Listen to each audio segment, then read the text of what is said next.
Hi, everybody. Welcome to this month's edition of our cybersecurity podcast at Integris. And we are here with a little bit of a larger panel today because we have a deeper bench and more people to talk to you about your cybersecurity needs. So, before we get into our subjects this month, I want to introduce you to our three panelists today. We have from our vCISO staff, Darrin Maggy, Lexie Nelson, and Nick McCourt. Hi, guys. Hi, Susan. All right. Because we're here at the end of the year and we've been talking a little bit about what we want to say to you guys, right? What's the kind of advice that we want to give you as you're going into your new year and all your planning and all your budgeting and all your fresh new goals and BHAGs for the year. What kind of advice should we be giving you about your cybersecurity? And when we were discussing this before we got started this month, everybody seemed to coalesce around the idea of talking about what not to do with your cybersecurity, right? Because that is where most companies are starting at, right? They're starting out with this long list of mistakes or things that they've missed before they really get into their cybersecurity programs. So, with that, I am going to throw this question out to the panel, guys. What are the biggest things that you see clients doing? What are the biggest things not to do with your cybersecurity? Take it away. From my perspective, the biggest thing not to do with your cybersecurity is not have a standard in mind. A standard, and there are so many of them out there, having a standard that you're going to pursue is a pretty comprehensive collection of the controls that are required, best practice that's required in order to eliminate much of your risk surface. All right, so let's talk about that for a second. All right. The idea of having a standard, right? So for most companies, that's going to be going up against your regulatory things that you have to have, right? That's part of the standard making process. What are the things that create a standard of cybersecurity for companies? Typically, it's agreed upon controls, whether they're managerial, operational, or technical. It's agreed upon controls that address areas of best practice. And again, it's been agreed upon across the board. So if you think in terms of the standards that exist, a couple of those would be, say, ISO 27001, SOC 2 Type 2, PCI is another one, as a for instance. If you were to look at them carefully, you would realize that there's not an awful lot of uniqueness amongst them, right? There's, as I like to say, only so many ways that you could say the same thing. Mm. I see Nick nodding and Lexi nodding over here. When you're giving advice to clients on how to set standards for their company, it's let's say they're going into this cybersecurity into their efforts just having done some of the basics like firewalls and maybe multi-factor authentication and all of that, but they really don't have the policy and the written procedures and the standards yet. I mean, what are the kinds of things that you generally recommend to them? Again, it comes down to what do we do first? Do we do compliance first? We don't want to do compliance first. We want to do governance, right? Get your chores done before you go out to play. Get the policies written, okay? Make sure, as Darrin mentioned, we don't want to say yes to everything, right? We don't want to say, yes, I'm going to go achieve this. Let's choose an IT security framework that we can implement, and focus on controls that work for us. Everybody is different. My least favorite thing is people get questionnaires and they say, yes, I do this. Yes, I do this. Yes, I do this. And now somebody comes up and goes, oh, you do software development? Oh, okay. Thank you, law firm. Thank you, logistics company. Thank you, whomever. Tell us more about your software development. We don't actually write software development. Then why did you say yes? And so it comes back to do your chores first, get your policies written, implement your governance. Compliance risk becomes easy. To piggyback off of that real quick, Nick, because that analogy about like children playing and chores and the whole nine yards, when Darren was explaining the whole framework concept, I was thinking of coloring books, right? You choose a coloring book, and typically you should stay within those lines because they're the guidelines, right? It's okay to deviate a little bit and go outside the lines, but as soon as you do it too much, then it becomes a blurry picture, and your frozen Elsa picture is now something completely different. And you're like, whoa, this was not supposed to be that. So when you choose a governance framework in general, you're really choosing that coloring book to color inside the lines and then build from that, right? To make a beautiful picture, if that's another way to put it. I would imagine the standards have a larger role to play because it's not just a matter of writing down what you're doing. It's making sure that everybody in your system understands what those standards are, right? So that everybody is working on this, everybody's singing from the same hymnal, right? But then I would also imagine that that creates your baseline for your KPIs and for all your reporting and everything flows from that, right? Yeah, and it ultimately ties cybersecurity function into the culture of the organization via the policies, procedures, et cetera, training that takes place, ultimately making sure that all of the employees within an organization understand what their roles and responsibilities are insofar as their company's cybersecurity footing. So once you've pulled the governance together, you really begin to shift the culture of the organization because now you're pulling all of that into the culture of the organization. It's not like this siloed effort that's operating off on the side. It's something that is intrinsic to the way that everybody goes about their workflows, goes about their business. They're mindful of it. It's extremely important. And frankly, it's one of the primary things that's missing in the 21st century. Makes a lot of sense. So, to review, everybody, we have piecemeal efforts, bad. Comprehensive standards, good, right? And, Those are that's the baseline, right? Easy to remember. It's gotta all be written down, and everybody needs to agree. With that, I think we've knocked that point. I know that you guys had a lot of other thoughts about things that clients are missing. What are some of the other things you've seen? one of the biggest things that I've observed in the north of 25 years that I've been doing this is from a managerial standpoint, oftentimes it is thought that security is a technical problem. And it's not just a technical problem. It's definitely part of it, but it's not solely a technical problem. Can you guys explain that a little bit? Because isn't everything to do with your IT a technical problem? It almost Oh, seems like a non sequitur. Roll that out for me, guys. Explain it. human behavior is just plays such a huge role in all of that. People have a tendency to dig their heels in if something is going to interrupt their workflow. You have lots and lots of opportunity to really be able to coach people to get them around the curve. Traditionally, security is known as like the Department of No. We say Mhm. no to everything. Well, it's not necessarily true. We're just measuring our reactions against what that threat environment looks like, the context of the organization, and how, I guess, how badly you could become affected or hurt by individual steps, activities, poorly thought out plans, things along those lines. Mm. That being said, you can have an organization, for example, a healthcare organization where they're very security focused and they have all the right things implemented. They have all the right systems set up.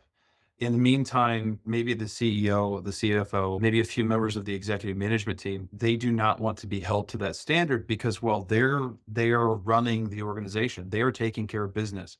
And so maybe they don't want to have multi-factor authentication or single sign-on applied to them because it's too inconvenient for them. That's a people facet. That's not a technical issue. The technical controls are all there. All the security systems are there. The defense is there. In the meantime, they go ahead and take a step outside of the castle where all the defenses are sitting. And they bring the financial information with them. They bring some of those processes with them and they have a picnic out on the plains in front of the castle where anybody can get them.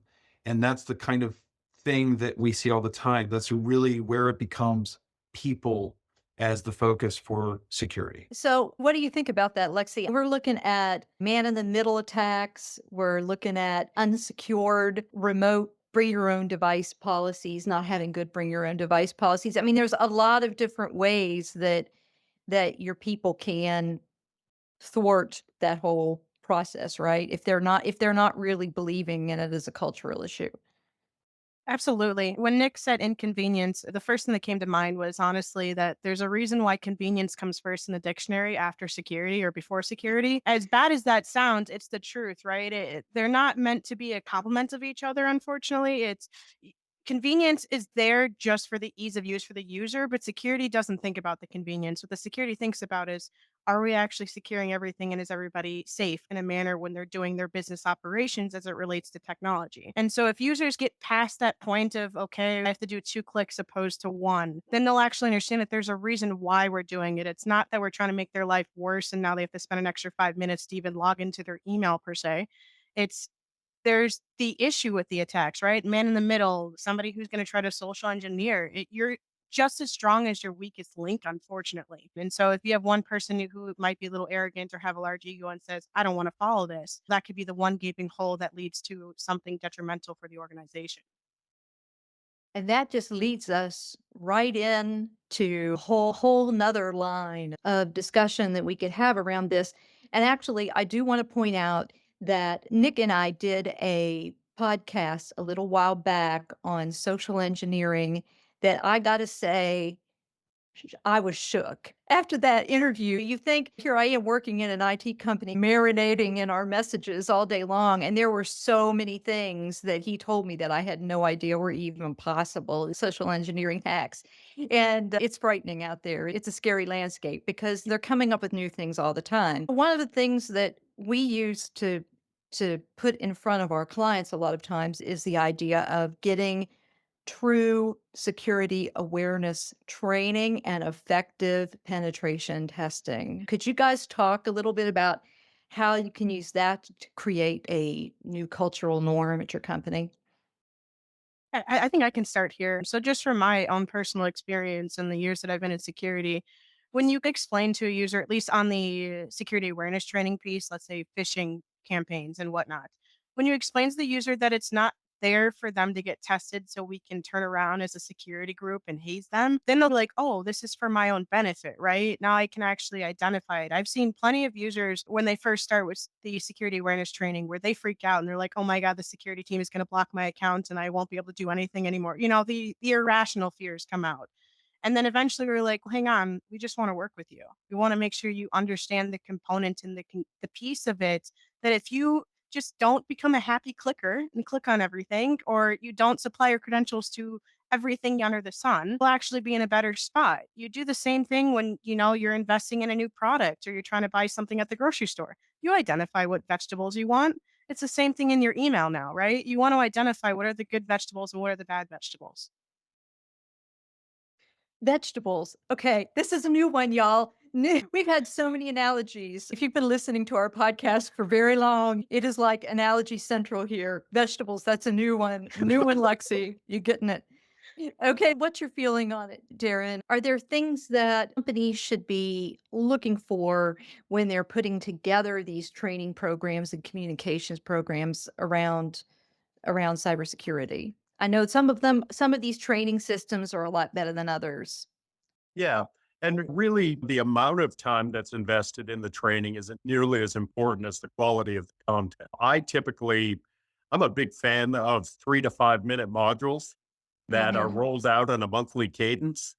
Um, so the burden is relatively small and, really messaging that's going to be succinct and it's going to resonate with folks. So even if it's slightly entertaining, that's always a good thing. One of the things that I think a lot of folks get lost in is that when people think in terms of hackers, right, or these cyber ne'er do wells, they conjure up this image of people behind a locked door with all kinds of empty Mountain Dew containers and empty pizza boxes, et cetera. These wild eyed, geniuses. And It's just not necessarily the case, right? You could have a determined 12-year-old with an internet connection that could really create big problems for you, right? Where Lexie, myself, Nick, we get paid by the hour, right? As long as an adversary has the proper level of motivation, they're always going to have the benefit of time. Mm, yeah, good point. I know we have a security awareness training program here in Integris. And full disclosure, I work in Integris marketing as a senior writer, not quite as close to it on a daily basis as our panel is here, right? I, like many of the other employees, will get our monthly penetration test, and our AI assisted customized penetration test. And man, it has caught me more than once, and then I get really mad at myself because I'm like, "How can I be so stupid to have clicked on that?" And you get the big announcement, and I think really what is the key to getting the point across to people is that the realism, right, in the penetration test, for not to be sending out memos from a Nigerian prince that everybody knows is not, but is like something that looks realistic to people that really helps get the point across. And a lot of these security awareness training programs too that I've seen from competitors, some of them have cartoon based type education segments, and it removes you from the reality of it. So I think that's another thing that people really need to be looking for is the realism and the customization and the responsiveness of those programs. But anyway, I'll get off of my little sales pitch high horse here. And let's move on. Let's move on to the next point. I know you guys had a lot of things that you wanted to pull out to recommend to people to avoid. So what are some more of the big things we need to be looking out for? I think another big one that we kind of been like skirting around and chatting about is definitely the concept of integrating security versus bolting on security. It is a lot easier when you're building a security program that's integrated within everyday processes. So if you're spinning up a new department, let's say it's a marketing department, Susan, and you need to look at the products you want to use within marketing and the whole nine yards, it's best to have a conversation with somebody from security to help vet you those products because the last thing you want to do is find out, and I know Nick can even mention this, or even Darrin, find out from a client or somebody, oh, we bought this new platform and it's being enrolled and used by everybody tomorrow. And there's a huge security concern, but there's nothing we can do now because now we are trying to bolt security on because we didn't consult with security first before we made the decision. That's a huge one, in my opinion. I'll let the other two chat about it as well. Oh, yeah. I think that generally you go out, you see something, it's nice and shiny. It looks good. It looks like it's going to integrate with your business. So, as Lexi mentioned, hey, we signed the agreement. We're going to implement this. Oh, by the way, security, we're doing this. And then security comes back and goes, hang on, how bad is the agreement? Because, by the way, this is hosted outside of the country, for example. And suddenly you as an organization are looking at this really shiny product that you by whether it's vendor compliance, maybe you're providing services to somebody who basically says you can't use services, you can't use a system that's hosted in another country, Brazil, Argentina, it doesn't matter. It can be over in Europe. Maybe you're not allowed to do that. It has to be hosted here in the United States. That's not because we're against other countries. It's because, hey, there are regulations, there are laws written in that say you can't do that. And so now you have this product that you just spent a lot of money on that you can't use. And so here, cybersecurity will actually save you money. Here, interestingly enough, if you integrate security into the buying process, security may actually be able to pinpoint something that helps you go after new business. What if security actually helps make you money? What a novel concept. But this is what we see a lot of times. Oh, security, as Darrin mentioned, this is the office of no. It is the office of no because half the time, hey, I see something shiny. You can't buy that. Why not? Because you're going to lose money. Well, no means you might lose money, not no means you can't move forward as a business. It's the same thing, like I said before, everybody says yes to all the questionnaires. Well, if I say yes, then they'll give me whatever I want. Yes, but now there are more questions, right? So here security comes in to say, no, don't say that. Let us fill it out instead for you. You spend time doing what you do best, and we will spend time making sure that security is integrated in what you have. Any more thoughts to weigh in on that, Darren? Security doesn't come in a pill.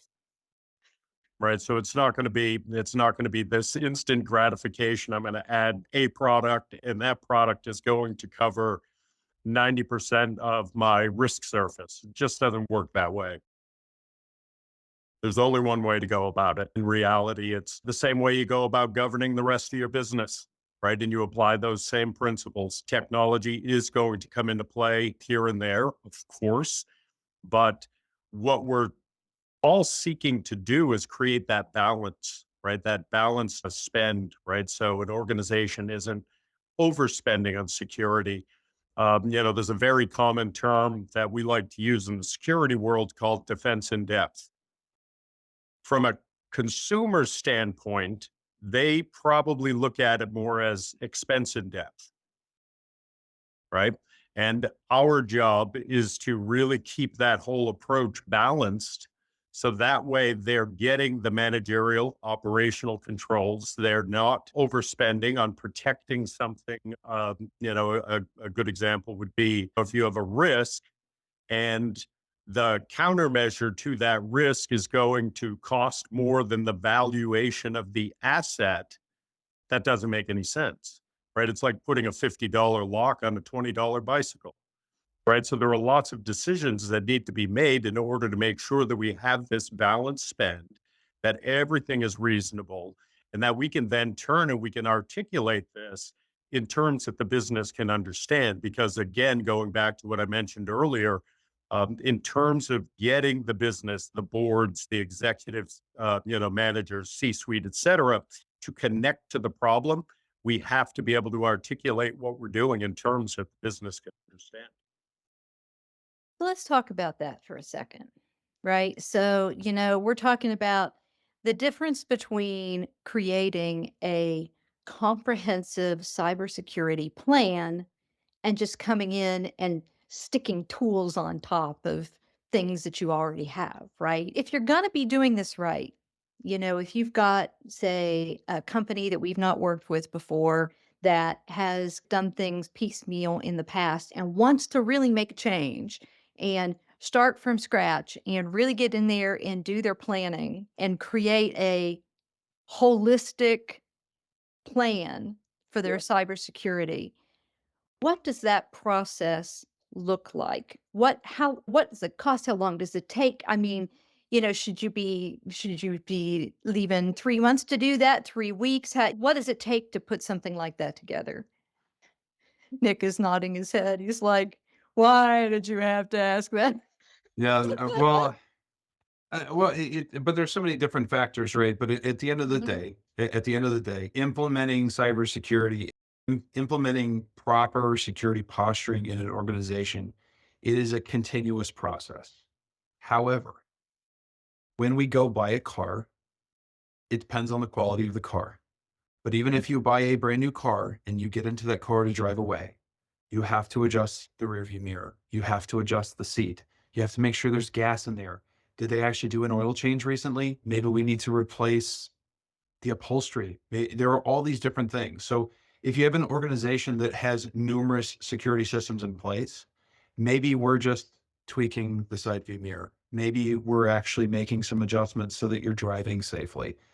Or maybe we don't have seatbelts, right? Maybe the airbags were just like Ziploc baggies that they stuck in the dashboard, right? It's okay. There's an airbag in there because I blew air in a Ziploc bag. It's that kind of thing. And when we look at this from a holistic practice, when we're actually taking an organization, no matter where they're at and looking at it, we want to make sure that we're tailoring them and getting those systems, those programs in place so that you're driving a nice car all the time.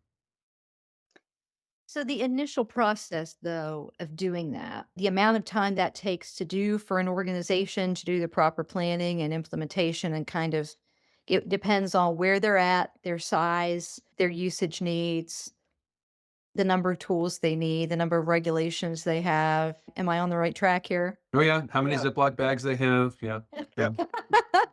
And I typically look at each organization through the lenses of context, which you had just mentioned, right? What does the organization do? How do they do it? Things along those lines. Where do they do it? And then the second lens would be, how are all of the assets that contribute to the organization's commercial viability, how are those assets at risk? And from there, you can come up with this rank order, um, you know, rank order by criticality of risk kind of, roadmap that you would be able to operate off of. And then you can pretty much take, it has to be a little bit of a crawl, walk, run approach, right? Because you have to give the organization enough time to be able to absorb what they've just been taught, absorb and take ownership of these things as they're being implemented. And I totally agree with Nick. There are so many variables involved from one organization to the next. I've never seen two organizations that were similar. So what about you, Lexi? You're doing a lot of nodding here. You agree with all this? Oh yeah, absolutely. There are just way too many factors to play in saying it's going to take a year or 2 years or 3 months. If it takes 3 months, first off, congratulations. Second off, I would reevaluate because there might be something missing. But to Nick's point, it is continuous. Like even after you establish and you have a security program that is holistic and let's say it's hearty and it's meaty and it looks great, that doesn't mean you're done. You can't just walk away and say, "Bye, I'm going to go have dinner now. It was great." No, now you need to like conform and change because the environment changes. Your business doesn't stay the same for years on end. The environment around it doesn't change. And compliance requirements change every single year. It feels like HIPAA. I mean, they're revamping theirs. You have to be ahead of the game, but also on top of the game at the same time and continue to strive for that next level because there is no taking a break, unfortunately, and watching a TV series. And if you've done just a little bit more than what's required, then chances are you're going to be one step out, but so your regulators will be behind you and not in front of you. You'll be doing that. Okay, so I think that kind of runs us through a lot of the main things that we have planned on talking about. Are there any other things that are just low hanging fruit, that people are doing wrong that they need to be adjusting for? Yes, penetration tests are a waste of time until you actually have a security posture in place. Uh, You can't walk in and say, I don't have phishing simulation. I don't have security awareness training. I don't have vulnerability management. I don't have patching in place, but I want a penetration test. It's a waste of time. There's so many good organizations out there that do very good penetration tests. And unfortunately, they are often called in to do or perform an assessment on an organization that just isn't ready. It's like paying somebody else to play capture the flag on your front yard, and you can't play yourself because you don't know what you're doing. Very well put. Anybody else going I think once?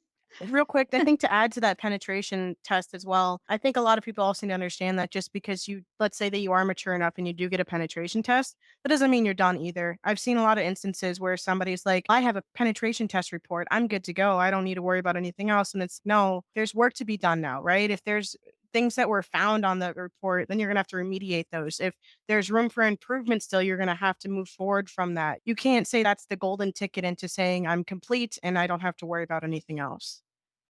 It's not a replacement for a true cybersecurity assessment.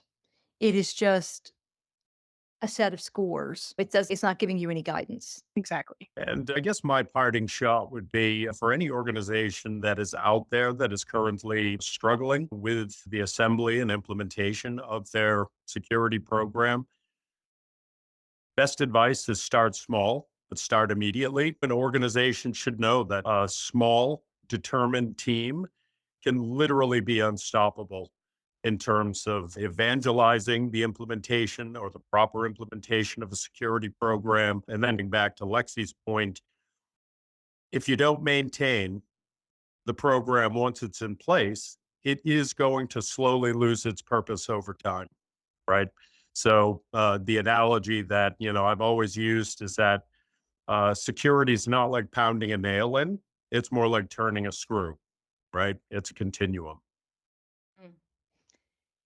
Yes, and, kinda getting back to that, bolt-on discussion that we, had in the beginning of all of this, your tools will not save you if you don't have good policy, good adherence, a good culture around security, and all those things that you need to have to support it, patching, monitoring, logging, all those things. So it's about getting the organization and the infrastructure underneath you to do that. Fortunately, we can help you with that here in Integris. We can either do the whole thing for you, from white glove, getting to end, or we can provide you with those services on a one off type of level. So, we encourage all of our listeners out there. We'd love to talk to you if you have cybersecurity needs you'd like our elite staff to address, right? With that, I am going to call this a wrap for this month's cybersecurity podcast. Do stay tuned. We're going to have more of these coming, one a month in the coming year. So we have lots of advice to share. And come see us next month.